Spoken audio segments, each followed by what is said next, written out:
Hey everyone, welcome back to the channel, which is all about how to generate passive income from a diversified portfolio of high yield funds. So in today's video, I want to talk about the enhanced multi-sector covered call ETF from Hamilton ETFs. HDIV, that's the stock symbol. So I just want to wish HDIV happy birthday. It's been 1 year since the fund came out, so it's celebrating its 1 year anniversary. So in this video, I want to talk about the funds or the ETF's performance, because after a year is when an ETF actually could record or show the performance, right, over the last year. So in this video, I'm going to check out HDIV's performance, how it did, take a quick look at what it holds and just a quick overview of it, of course. And then after that, I will talk to co-founder of Hamilton ETFs, our returning champion, Rob Wessel, to see his take on it, if there's any surprises, and we'll talk a little bit about the future of HDIV as well. So let's get to it.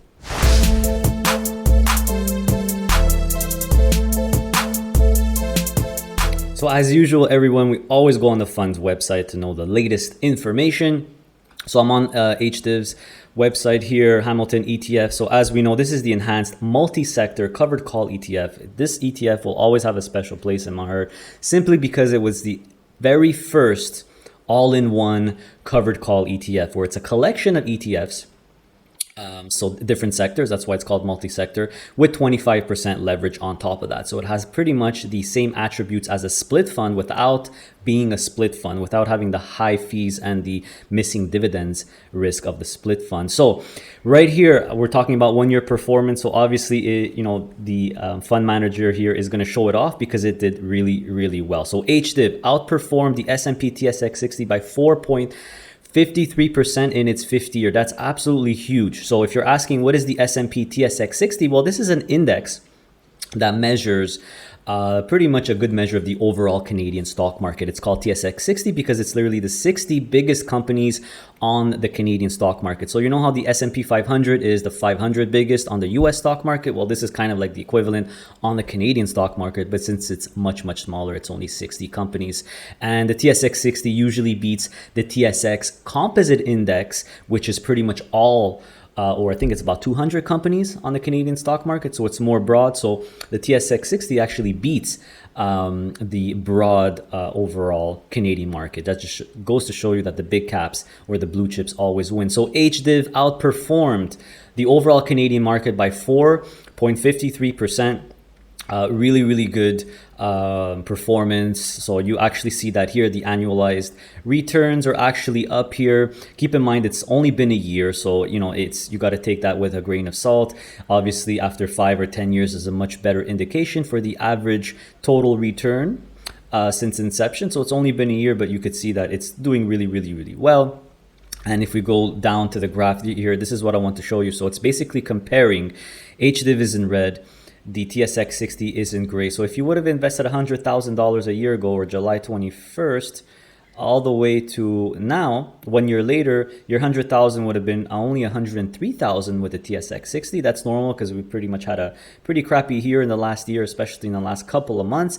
But with HDIV, you would have had $108,000. So this is just like I keep mentioning on my channel over and over, covered call strategies will always, always, always outperform in bad market conditions, right? You have that defense and you have that high income during the bad time. So TSX 60 has about 3 point something% yield. You have that here. And, it's a little bit higher. It's definitely higher than the S&P 500 because a lot of the companies on the TSX 60 that are in there, they're high dividend stocks. Like the 6 banks, the 6 Canadian banks are there.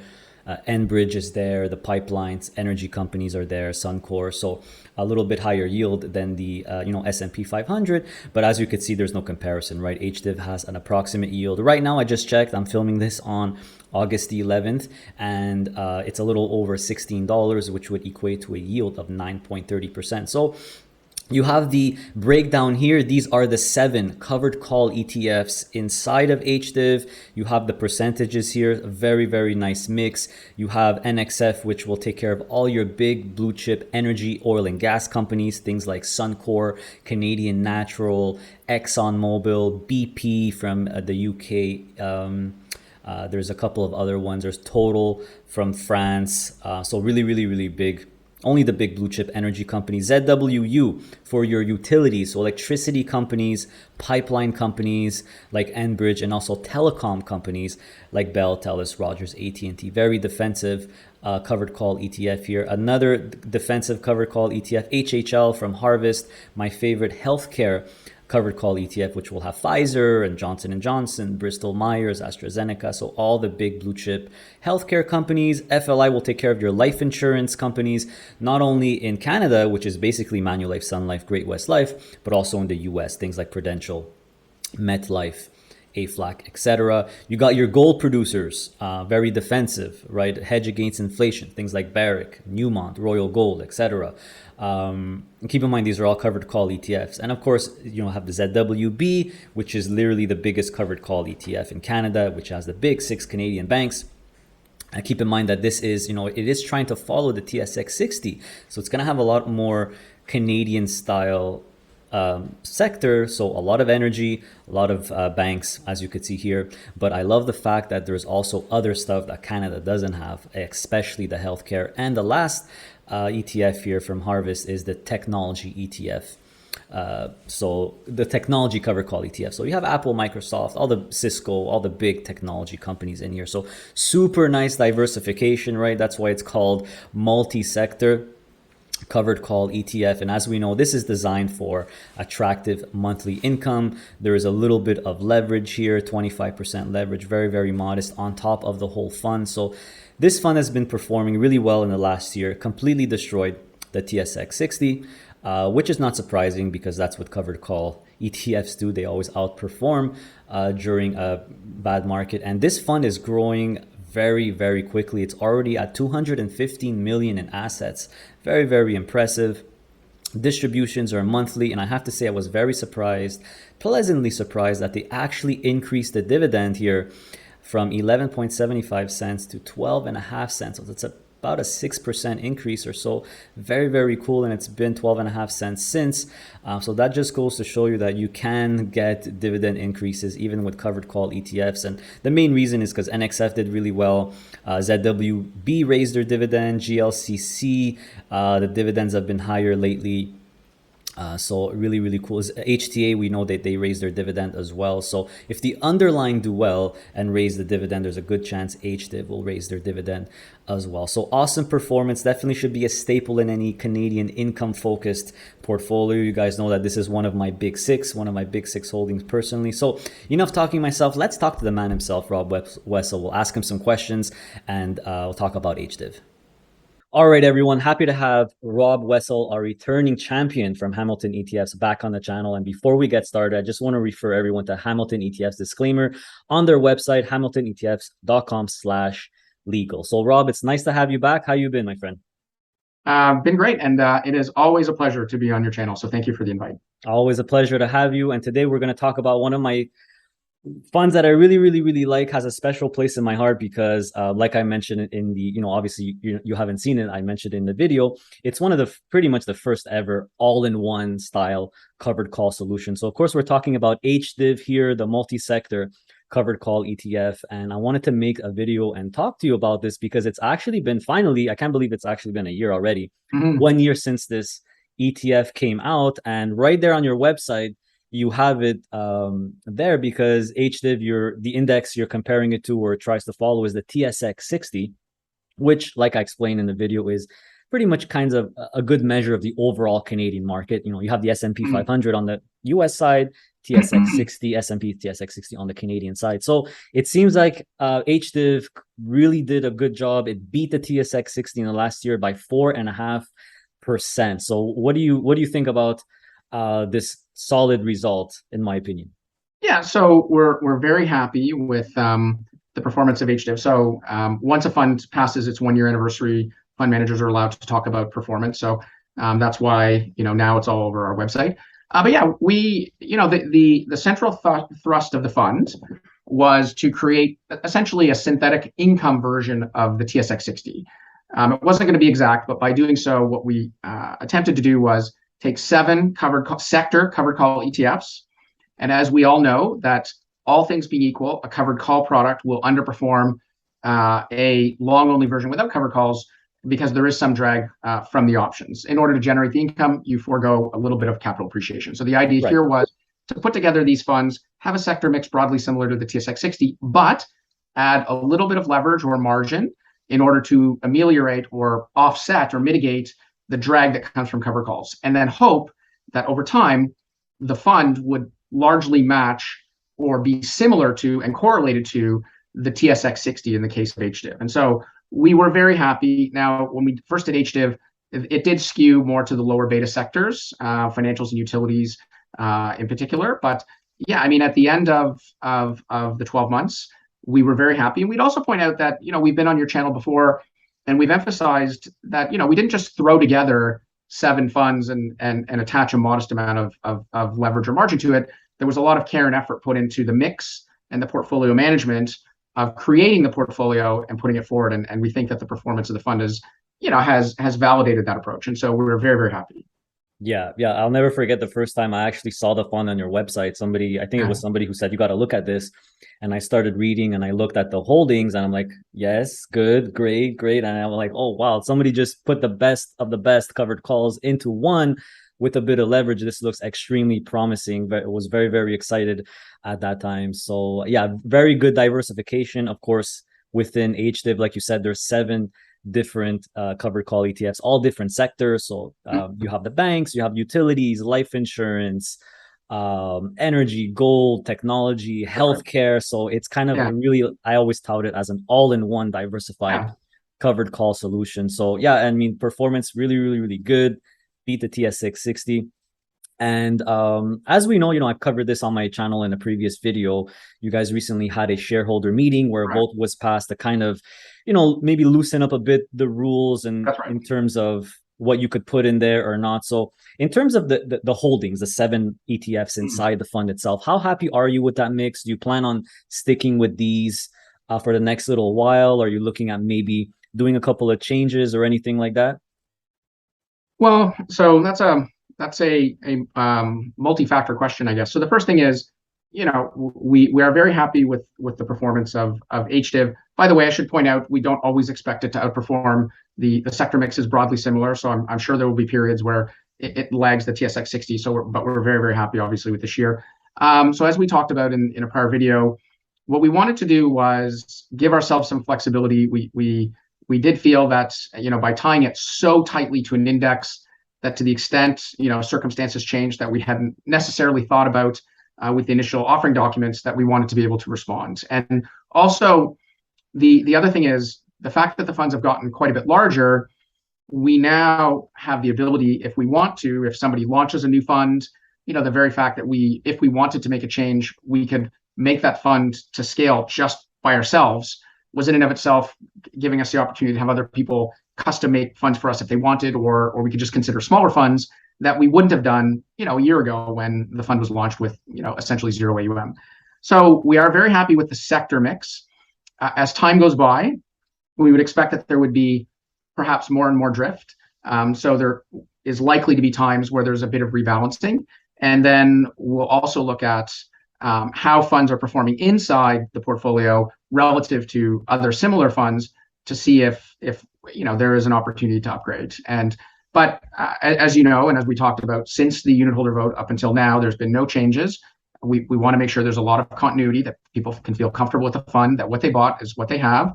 So the extent that we make changes going forward, we'll do so in a way that's very careful, with a lot of thought and a lot of communication to the people who own the fund. Yeah. I mean, I like that term flexibility, so in case my audience members don't know exactly what we're talking about, before this unit holder vote passed, basically you couldn't change any of the holdings in the fund, even if you wanted to. And I feel like it's a good move what you did, and I'm glad it passed, because now there's more and more covered call ETFs coming out. So now you have a bit of a choice if ever you feel like you want to swap one out for a similar one from a different provider, which you feel is better. You have more of that flexibility. So I think all in all, it's a good thing. And you spoke a little bit about it. So it started off as equal weight. Yes. So basically equal weight, the 7 equal weighted, and rebalanced semi-annually. So is that still the case going forward? No. So I can't say we won't rebalance. I'm just saying we don't have to rebalance semi-annually. So Right now, our goal is to, to the extent we can, have a sector mix that's broadly similar in the case of HDIV to the TSX 60, and in the case of HYLD to the S&P 500. So as time goes by and some sectors do extremely well and some lag, there could be opportunities for us to do some rebalancing, but it won't necessarily be every 6 months. Okay, perfect. And by the way, I should point out, it's not, it's quite possible, if not likely, that the number of ETFs becomes greater than 7. Okay, that's also cool, because I'm a big believer in diversification. The more diversified you are, the safer everything is, right? The more sectors you have. So I'm really glad to hear that. I'm looking forward to the future changes. I mean, I trust you guys. I mean, having a little bit of active management, I feel, is not necessarily a bad thing. Most people think, it's a bad thing, just go passive. But I think if, you seem to be basically always looking out for the shareholder, and we've had many discussions off camera, of course. So I think it's a good thing. And the more diversification, the better. It's always good. And, the more covered call products there are, the more choices we have. So that's a great thing. So and I should point out, when we say active, I just want to make sure your audience is clear. We are not going to say that we love energy and hate gold, so we're going to buy more energy and sell more gold. That's not what we're talking about here at all.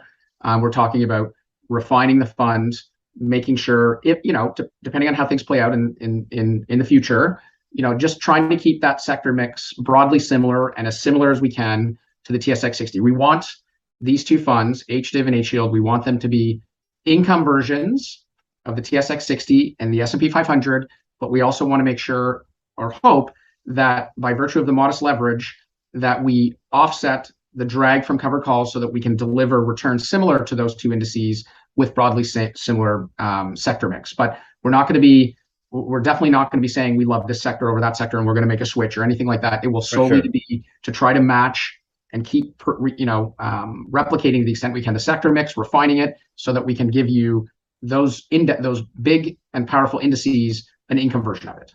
Yeah, and this is why I usually tell people that 25% leverage, that is a pretty big deal. It's a game changer, because as we all know, some people are new, they don't really know how covered call ETFs work. Yes, they have really nice, attractive income, but typically long term, they tend to outperform something similar without the covered calls, especially in a bull market. So that leverage, like you said, it prevents, or it helps to get rid of that drag in performance. And the numbers speak for themselves. You beat the TSX 60, which is probably the best indicator how the overall Canadian market is doing, by over 4%, which is really, really good. Yeah, and we didn't pick 25% out of our hat either. Basically what happens is you have these sector covered call ETFs. Each of them have higher volatility because they are an individual sector. So by definition, they lack diversification because they're one sector. So the idea was, by putting them together, there was diversification on all sorts of levels, whether it's by position, but also by sector. And that diversification brings the volatility down. And then the modest amount of margin brings it basically back up to roughly where the individual sector cover call was. So if you own any of those individual constituents, you get roughly you can get a higher yield, but you can get more diversification, and you're not sacrificing on the risk side in any meaningful sense. So the 25% was not an accident. It was done because it roughly took us back to where the average was of the constituents. Yeah, it makes complete sense. So normally a covered call ETF in itself is typically designed for less volatility. So if you add that 25% leverage, you're getting a little bit more volatility. But if you factor in the diversification, you're basically saying we're back to same volatility as just having a regular covered call ETF. I find that's really a no-brainer. It makes complete sense to me. Well, in fact, the biggest benefit we would argue is the power of compounding. So if you do want a covered call ETF, again, as we've talked about and everybody knows, it's going to underperform a non-covered call version, and that's okay. Everybody is willing. You don't get something for nothing. You want to get more yield, so you're prepared to trade a little bit of upside, and that's perfectly fine. And people like that. But you do underperform. So the idea here is, if we can get you back up to where the index is over a 3, 4, 5, 6 year period, the power of compounding can be quite meaningful to your total portfolio value at the end of that period. And so therein lies what we think is probably one of the bigger advantages of having just a modest amount of margin and offsetting that. Yeah, it's huge. And this pretty much gives me the confidence to go all in. My whole portfolio is covered call stuff. So Yeah. it's a great because I don't have to sacrifice that total return now with these with stuff like HDIV and HYLD. So yeah, for me it's a no-brainer. You know, I'm still willing to make that sacrifice, like we talked about, like you talked Sure. about, a bit less total return in long term for more yield. But now it's like you don't even have to with this product. It's designed to kind of nullify that negative. So Yeah, and if you're now for sure there is a diversified covered call ETF is going to have lower volatility than HDIV or HYLD, and that's okay too. It's just if you're a long term investor and you think the markets are going to go up, then and you're not so fussed about the day to day or month to month, then this is fine. Now, having said that, if you do look at the day to day volatility, it's not if the market is up 50 basis points or down 50 basis points, HYLD or HDIV are only going to be 62.5 basis points and down 62.5 basis points. So it's not massive. It's just over a 10-year period or a 5-year period. Then you notice, as long as the markets have gone up. yeah, yeah, that's a good point. So quickly, let's talk about the distribution sustainability. So this is Right. probably, I get this question all the time, especially from newer investors, because typically people Mm-hmm. see high yield, Of they think course. higher risk. And I know, we spoke about this. This is the number Yeah. one concern you get. So how Yeah. confident are you about HDIV's distribution sustainability? We even saw in the last year, you actually raised the dividend as well, which was a very pleasant surprise.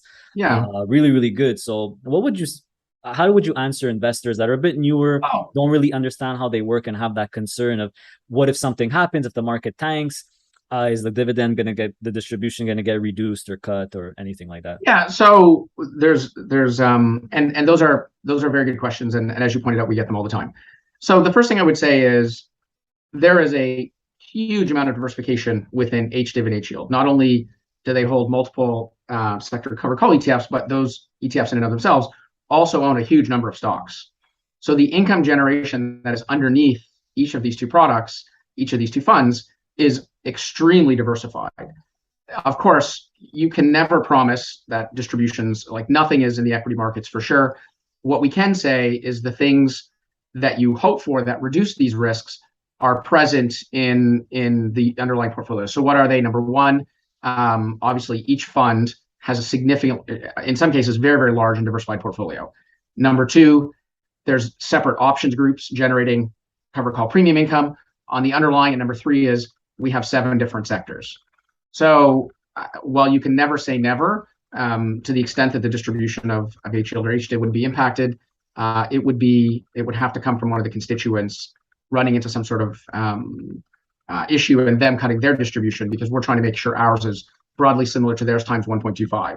But if you look at those underlying constituents, they have, because this was a criteria for getting into the fund, they have very, very predictable distribution. And so, and we would say it's reasonable to conclude that the distribution reliability of HDIV or HYLD would be higher than any of the individual constituents, solely because we've diversified by 7 and it's 7 different sectors. Yeah, yeah. This is where quality comes in Yeah, also, it's a right? blue chip underline It's for all sure. blue chip. Everything is blue chip in there, and a lot of the covered Yeah. call ETFs have inside have raised their dividend. You have ZWB, which is the banks. They raised their dividend. The technology one from Harvest raised their dividend.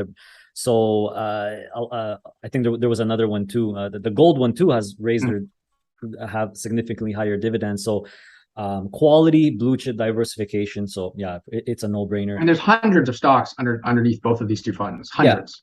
Yeah, I mean, there's 7 ETFs. Typically, some of them have 15 stocks, some of them have 20, 25. You're basically, it's like holding 100 stocks or more, blue chip quality stocks, Right. which is my favorite thing all the time. So perfect. So that's HDIV. So now we have HYLD, of course, which is kind of the US equivalent one. And I know it's not been a year. It hasn't been a year since it's out. So there's no official performance data. And I know you're not allowed talking about it, but maybe just in general, how happy are you with, obviously we're happy with HDIV. What about HYLD so far? What can you tell us on how happy you are with the performance? Yeah, I mean, it's been over 6 months. We're incredibly happy with how HDIV and HYLD have done. And in a general sense, I mean, because as you said, we're not allowed to quote unquote market performance for a fund that's less than a year old. So that's why I can talk about HDIV but not HYLD.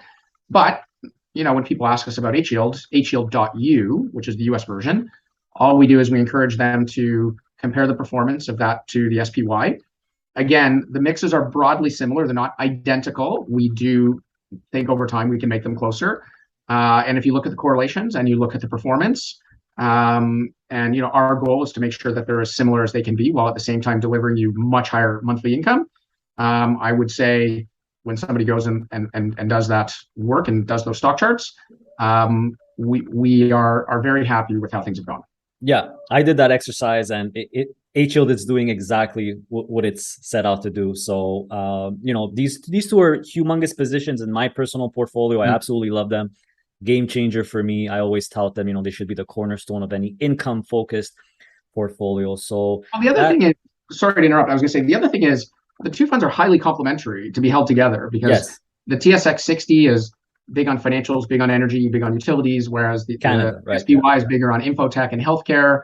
So the mix of the TSX 60 and the S&P 500 are quite different, but highly complementary. So we actually do think that makes a lot of sense to own both. I know you would expect that I would say that, but we did design them with that in mind, and that these are two highly complementary indices. Yeah, for sure. I totally agree with that. HDIV, obviously, if you look at the breakdown, Canadian banks, utilities, energy, gold, it looks like more the Canadian economy overall. And that's why you're trying to track the TSX 60. Like you said, it's not going to be perfect, but it doesn't have to be.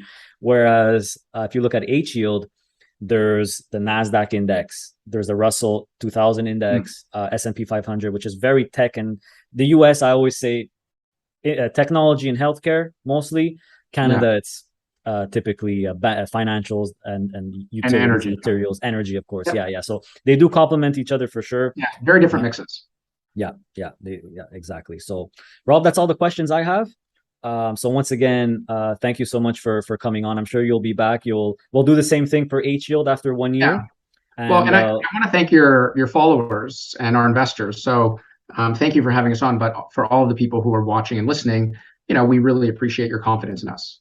Yeah, and on behalf of them, and trust me, on all over the socials and the platform, people are loving these products, consistent monthly income. It's always fun to see newer investors who have just purchased them and they get their first dividend payment. They're always ecstatic. They can't believe it. And so on behalf of them, we also thank you and keep, coming, monitor them. And then maybe, who knows, maybe some more products down the line. So we'll talk soon. Thanks again, Rob, for coming on. Thank you very much for having us. Thanks for watching, everyone. Really appreciate it. Make sure to hit that like button, that thumbs up button. It helps the channel grow, so it's a win-win. Also, make sure to subscribe if you're not already subscribed, not to miss out on my future content. It's all about income-focused investing. And also, you got to be subscribed if you want to participate in my surveys where I ask the audience, I ask you what topic you want me to cover next. So very important, subscribe, hit that little bell button so you are notified of any new videos and any new surveys as well. Make sure to check out our website. We have a website, passiveincomeinvesting.ca. That's where you could purchase my digital product that I'm very proud of, the ultimate DIY investing package, which is on version 3 right now. So this is a reference tool. It's a companion tool to help you build your own custom portfolio. It's good for Canadian investors and American investors. So it covers both the Canadian and American stock markets. It has sample portfolios as well, multiple sample portfolios for different investing styles. So it's a very cool product, and it does come with lifetime updates. So you only have to purchase it once. My intention is to come out with a new version every single year. So you purchase it once, you never have to pay for it ever again. You'll get the lifetime, the updates for free forever. Also, right there on my homepage on the website, I do offer a one-on-one coaching session. If ever you want a little more personalized help, it's a 1-hour Zoom call with yours truly, a one-on-one with me where you could ask me anything you want. We'll go through your situation and I'll give you my opinion on how best, I'll help you best I can, basically based on my opinions. Just keep in mind that I am not a licensed or registered financial advisor or financial planner. We also have a Facebook group, so join us there. Passive Income Investing, over 11,000 members. We try to get the spams and the scammers out of there as quickly as possible. So it's a very, very clean group. Everyone's asking questions, trying to help each other.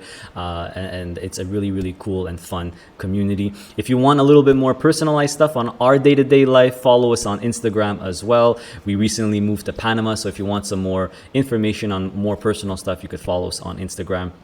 My mission, the mission of this channel, will always remain the same, everyone. It's to help everyday, regular, normal, working people to invest on their own, do-it-yourself investing, right? In order to build their own stream of passive income to enhance their quality of life and one day become financially free, financially independent. Very important goal. So as usual, I continue to stay safe, everyone. Stay healthy, and of course, stay passive. See you next time.